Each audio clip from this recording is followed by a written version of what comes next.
آئیے ایک شہزادی، سلطان، سلطنت اور ایک حکیم کی کہانی دیکھتے اور سنتے ہیں۔ ایک دفعہ کا ذکر ہے کہ ایک سلطنت میں ایک شہزادی اپنے والد سلطان کے ساتھ رہتی تھی۔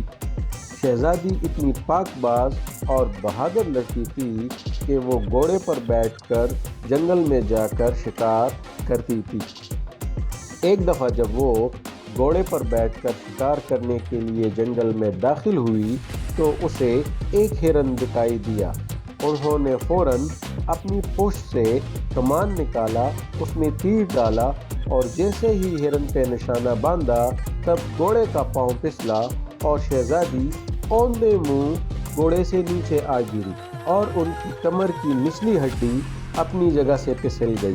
شہزادی صاحبہ درد سے بے ہوش ہوئی اور ان کو محل میں علاج کے لیے لایا گیا۔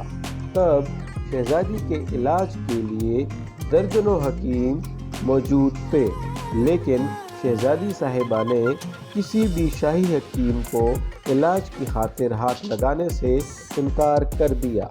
تب سلطان کو بہت فکر لاحق ہوئی اور انہوں نے وزیروں سے مشورہ کیا۔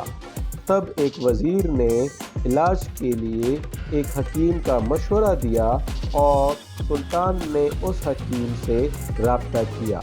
حکیم صاحب نے شہزادی صاحبہ کو ہاتھ لگائے بغیر علاج کرنے کی حامی بھری۔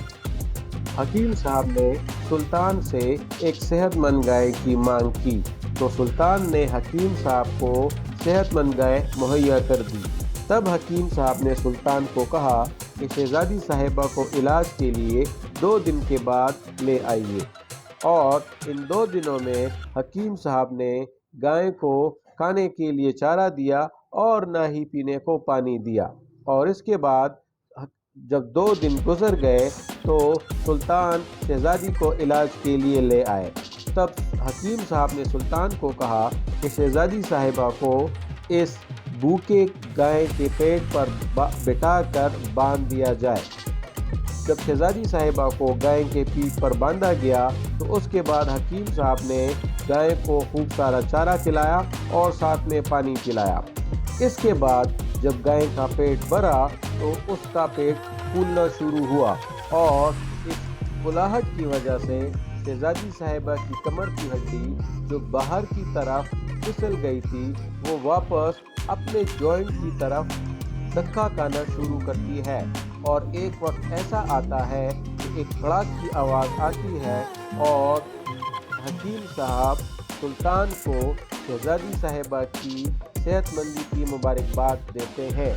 اور اس طرح سے کچھ دنوں کے بعد لوگوں نے دیکھا کہ شہزادی صاحبہ دوبارہ جنگل میں جا کر شکار کر رہی ہے۔ تو آپ کو کہانی پسند آئی یا نہیں؟